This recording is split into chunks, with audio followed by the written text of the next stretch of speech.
Hello students, आज मैं लेकर आया हूँ आपके लिए साइंस का चैप्टर नंबर 4 जिसका नाम है हीट एंड टेम्परेचर, यानी कि ऊष्मा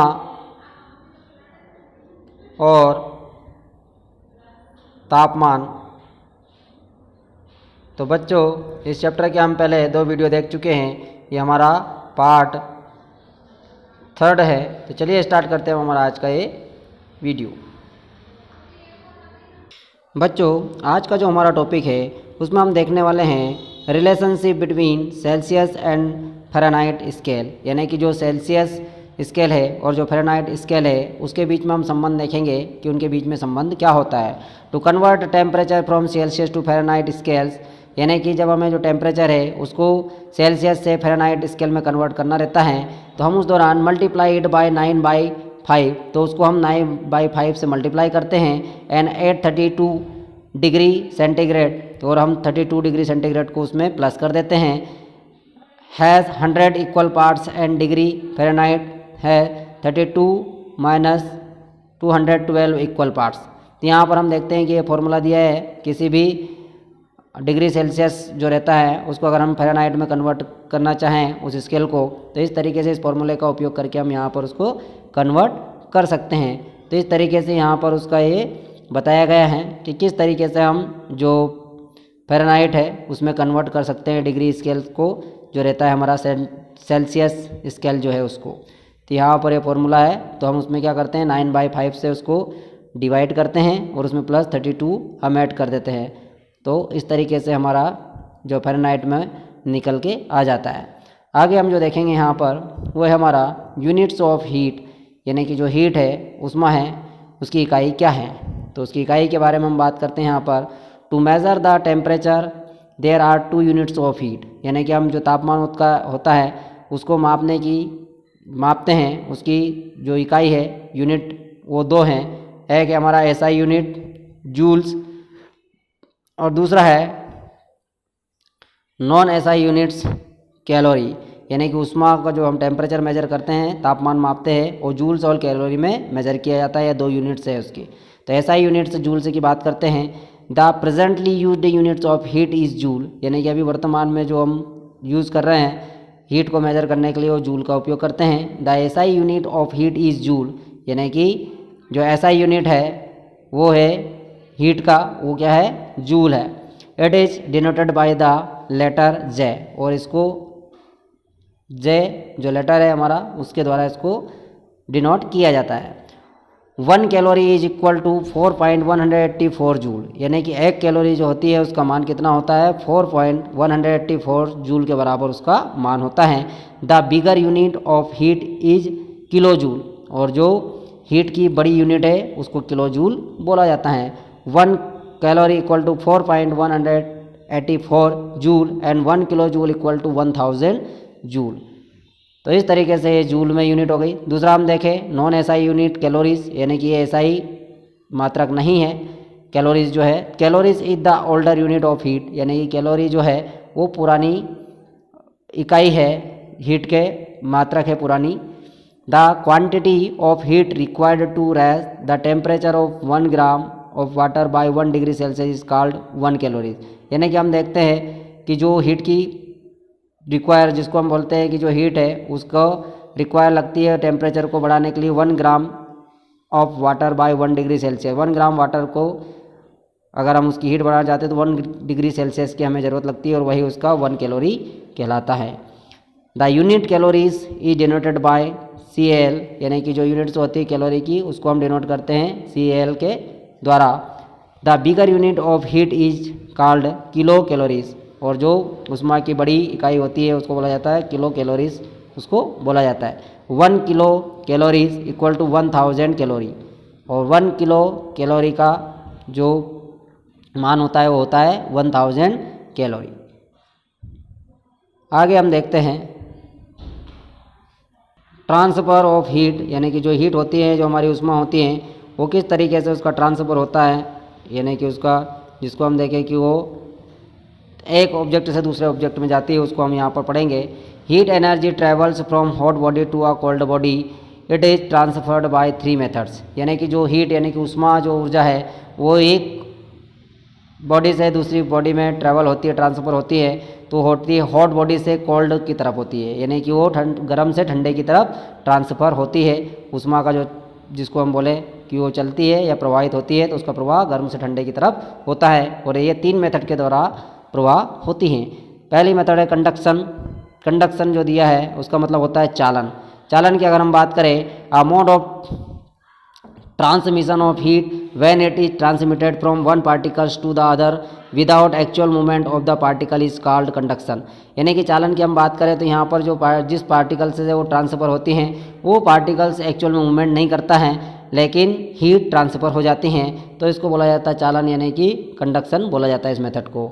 in solids heat can flow only by conduction, यानी कि जो सॉलिड्स होते हैं, जो ठोस होता है, उसमें जो ऊष्मा का प्रसार होता है वो सिर्फ कंडक्शन मेथड के द्वारा होता है, यानी कि चालन के द्वारा होता है। For example, hold one end of a metal road on flame, यानी कि एक मेटल की राड है, उसको हम हाथ में पकड़ते हैं, धातु की राड को। आफ्टर सम टाइम, और उसको जो रॉड को जो फ्लेम होती है आग के ऊपर हम रख देते हैं। After some time the other end of the rod gets warmer and warmer till it so hot that it becomes difficulty to hold it any further and you have to drop the rod, यानी कि जब हम उसको flame के ऊपर रखते हैं तो कुछ समय के बाद हम देखते हैं कि जिस तरफ से हमने उसको पकड़ के रखा था उस तरफ वो काफ़ी गर्म होता है, और जब तक हम उसको फ्लेम पर रखते हैं तो और तेज़ी से गर्म होने लग जाता है और गर्म होता रहता है, और उसको पकड़ना फिर आसान नहीं रहता है, यानी कि हम उसको काफ़ी देर तक पकड़ के नहीं रख सकते और हमें लोहे की राड जो रहती है उसको छोड़ना पड़ता है।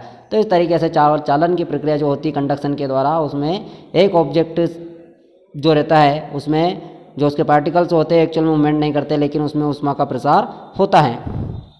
प्रोसेस ऑफ कंडक्शन, यानी ये जो कंडक्शन की जो मेथड है उसको हम यहाँ पर समझते हैं, इस प्रक्रिया को देखते हैं कि चालन की प्रक्रिया क्या है। Metal road is a solid material, यानी कि जो मेटल रोड होती हैं, जो जिसको हम बोले कि धातु की जो राड होती है वो कैसी है, ठोस मटेरियल है।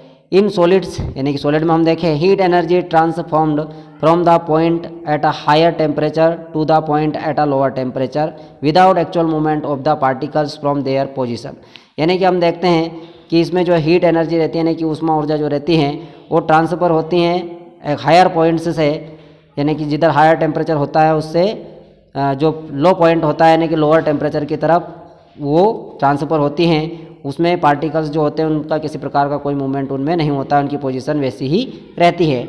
Thus in conduction the heat is transfer from one particles to another till it reaches the other end, यानी कि हम देखते हैं कि इसमें इस तरह के जो कंडक्शन में जो हीट ट्रांसफ़र होती हैं उस पार्टिकल के अंदर, वो तब तक होती रहती है जब तक कि वो दूसरे एंड तक नहीं पहुंच जाए। The particles only transfer the heat to neighbouring particles and they themselves do not move or change their position, यानी कि हम देखते हैं कि जो पार्टिकल्स होते हैं उनमें ही जो हीट होती है या जो ऊष्मा ऊर्जा होती हैं वो अपने नाइबरिंग पार्टिकल्स में ही प्रवाहित होती हैं, यानी कि ट्रांसफ़र होती हैं, और नॉट मूव और चेंज देयर पोजीशन, और उनका जो खुद जो देमसेल्फ वो अपने खुद से वो किसी प्रकार की उसमें कोई उसकी जो पोजीशन होती है उसमें किसी प्रकार का परिवर्तन नहीं होता है, कोई चेंज नहीं होता है। आगे हम देखते हैं यहाँ पर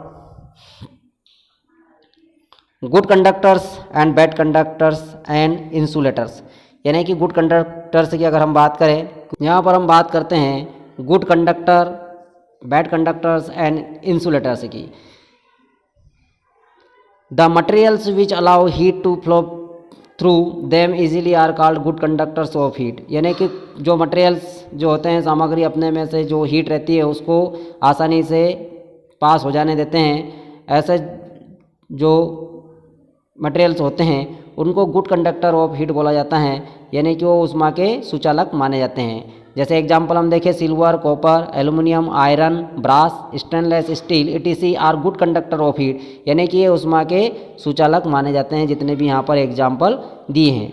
the materials which do not allow heat to flow through them easily are called poor conductor of heat, यानी कि कुछ ऐसे मटेरियल्स होते हैं जो अपने में से ऊष्मा को आसानी से पास नहीं होने देते हैं, ऐसे जो मटेरियल्स होते हैं उनको पुअर कंडक्टर्स ऑफ हीट बोला जाता है, यानी कि उनके अंदर से कम मात्रा में ऊष्मा का प्रसार होता है। जैसे हम देखें, बात करें example water, air, grass, glass जो है हमारा are poor conductors of heat, ये उष्मा के पुअर कंडक्टर्स है।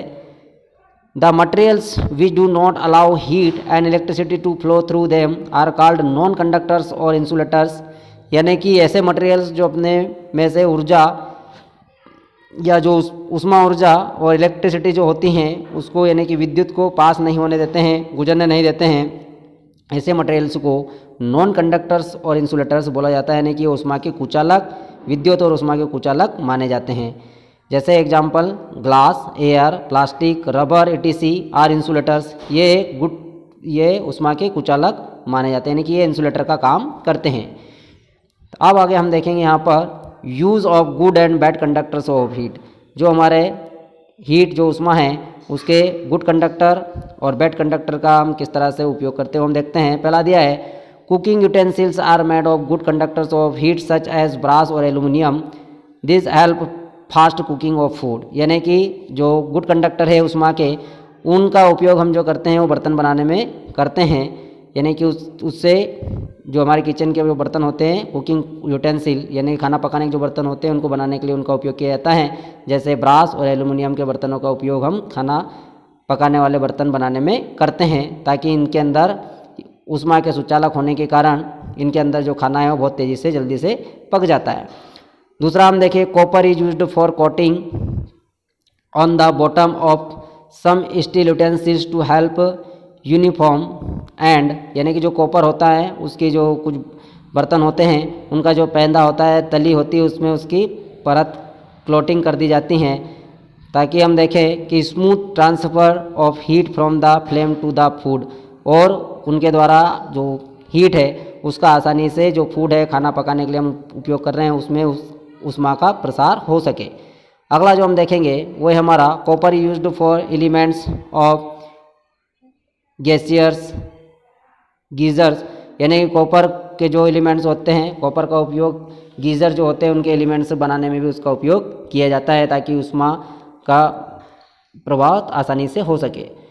अगला हम जो देखेंगे mercury used in thermometer since it is a good conductor of heat and its expansion